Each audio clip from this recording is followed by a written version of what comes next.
Right now at 6, a surge in suspected fentanyl overdoses has Portland police sounding the alarm. And one dead kid is one dead kid too many. The staggering toll the drug appears to be taking on teens, children, even toddlers. Plus, I want to feel safe again, and this is just, it's too much. What we're learning about Portland's first homicide in exactly a month. And another book banned. Essentially, their rights had been restricted and they didn't even know it. The local district that's now being accused of pulling a book from library shelves without warning.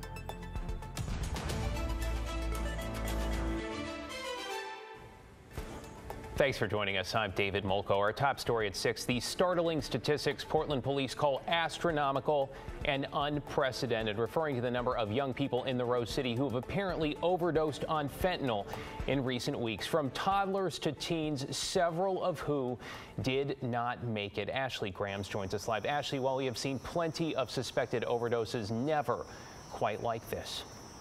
David, that's 9 cases since June, and police expect that all of these are going to be fentanyl-related overdoses. Now, 5 of those children, one of whom is a 15-year-old high school sophomore who we just learned about yesterday, did not survive.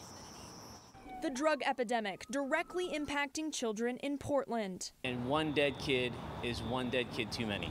Portland police say 10 children have overdosed since mid-June, and 9 of those are suspected fentanyl overdoses. This is more than the past 3 years combined. 7 of those were children under the age of 5. The other 3 were teenagers.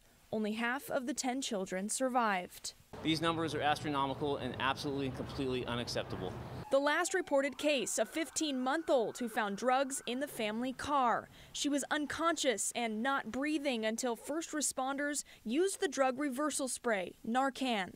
While child overdoses are increasing, so are overdose deaths among adults. And those numbers correlate with what we're seeing as a broader trend here in the Portland community, where year to date we've had over 240 overdose deaths, and last year, in the entire year, we had 158 overdose deaths.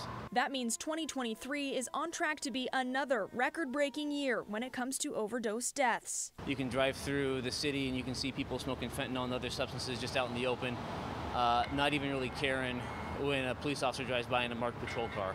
And that's, in my experience, absolutely unprecedented. But in terms of children, many are too young to protect themselves. And Captain Jake Jensen says it's time for the community to make a change. That's what I would say to the folks driving around Portland. If you don't like what you see, I encourage you to talk to the policymakers and the senior leaders that execute those policy decisions about what you want to see in the city and how you think we can achieve that. Now, most of these children were very young, some of them toddlers who really weren't able to protect themselves. Now, that officer that you just heard from there said it can take a long time to investigate these cases and actually hold someone accountable. He says that the Portland Police Bureau is trying to do that, and some of these cases are classified as a homicide. Ashley Grams with the grim news tonight. Ashley, really appreciate your reporting here. I want to take you to Southeast Portland now, where police are investigating a homicide, the first in the Rose City in a month. This was early this morning near Southeast 26th and Division, and that is where we find our Daisy Caballero. Daisy, what are you learning?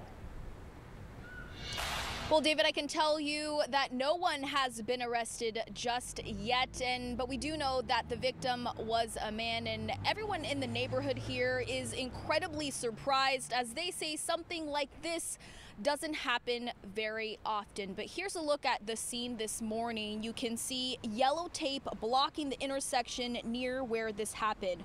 Portland police confirmed with me that this is the first homicide we've seen in exactly a month. The last one was back on August 28th. Several shops in the area were surprised their surveillance cameras didn't catch anything, but still shared footage with police. One woman tells me this was the last straw for her and says she's now moving out of Portland. It's unfortunate. I mean, I've been here 9 years, but I want to feel safe again, and this is just, it's too much for me and just kind of what I want out of life now. I kind of want to live somewhere a little bit more quiet, where that's not something that is a possibility on a regular basis. Paige says she and her husband were home at the time but didn't hear anything until they took their dog out.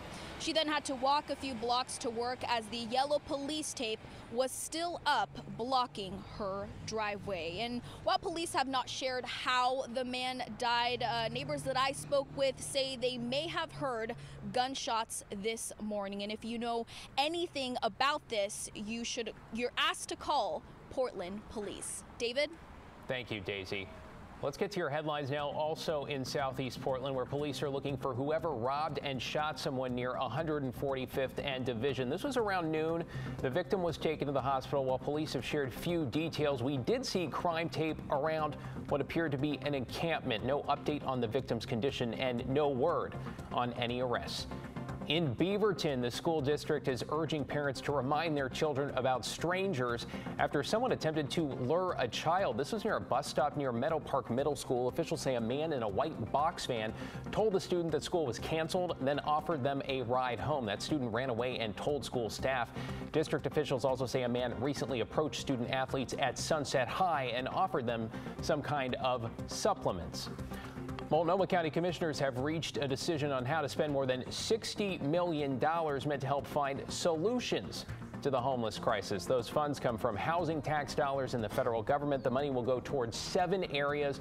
Those include new mass camps in the Rose City, expanding homeless day centers, and working toward reestablishing a 24/7 sobering center. Discussions today among those commissioners were heated, and not everybody was satisfied. I am disgusted by this proposal. And it will look good when they point to the list of the things they voted to invest in for their next political effort. But it will not change our systems. It will not move the dial. And so $60 million more will go down the drain. Commissioner Ryan, you are very out of line in impugning the motives of our partners, our staff, and the members of this board.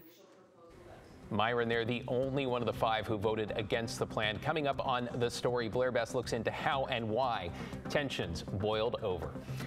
And Oregon will be getting more than $150 million from the federal government to expand broadband infrastructure in rural areas. That is on top of $700 million announced back in June. It's going to go toward bringing high-speed internet to about 17,000 homes and businesses statewide. As of 2020, nearly 30% of Oregonians lived in areas without broadband access. Matt? Thanks, David. Talk a little bit of climate right now. We have just passed the point where the Arctic sea ice reached its minimum, meaning you had the melt-off, right, during summer. How much melt-off did we get? Well, it was the 6th biggest melt-off on record since NASA's been keeping records at the beginning of the satellite era in 1979. You can see the trend here from 1979, 1980, just down, down, down. The lowest one was back in 2012, so we had more than that one, but the numbers are really quite remarkable when you look at how much ice we lost in the Arctic. And this is all related to how much ice we kept last winter and refroze, and the melt-off is happening sooner and the refreeze is happening later as well. So here's some of the headlines on that. 6th biggest melt-off on record as measured by the satellites that the folks at NASA and NOAA keep track of. That's how they measure that. How big? Well, 770,000 square miles below the long-term average. How big is that? That's the size of Texas and California combined. That's how much below the long-term average the melt-off was this year. And it's important because the open ocean absorbs about 90% of the sun's energy, whereas white ice reflects most of that energy from the sun. So we're adding more heat to the oceans by having more open water up there. And the earlier melt-off and later freeze-up has also been a long-term trend. NASA estimates, or the research suggests, that the freeze-up in the fall is happening a month later now compared to what it did back around 1980. So big changes happening in the Arctic as it warms 4 times faster than the rest of the planet. Okay, for us, the showers will continue Friday, but they end later in the day. Saturday morning fog, otherwise warm and sunny weather for the weekend. More on that, David, in a bit. Back to you. Yeah, we'll see you in a bit, Matt. Speaking of climate, by the way, coming up on The Story, youth climate activists, including some from the Northwest, headed to our nation's capital today to kick off what they are calling the Green New Deal for schools. They include a 17-year-old from Portland who might be a bit of a familiar face. Environmental reporter Cale Williams talked to her today and is here with a preview. Cale. Well, these students put out a list of demands, including training for green jobs, a more robust climate curriculum, and school buildings free of fossil fuels. Now, some of those policies are already in place through Portland Public Schools' climate crisis response policy. But Ada Crandall, one of the organizers from Portland, said that while the district does have one of the strongest climate policies in the country, it also still has a long way to go. The bar for being the strongest climate crisis response policy in the country was very, very low. We are calling on them to go farther and pass an actual Green New Deal for Portland Public Schools. Now, we'll have much more for you, including a response from Portland Public Schools and why more than a dozen of these activists ended up in handcuffs today, coming up next on The Story. I have a feeling there's video there to show, too. You'll have to wait and see. All right, looking forward to that.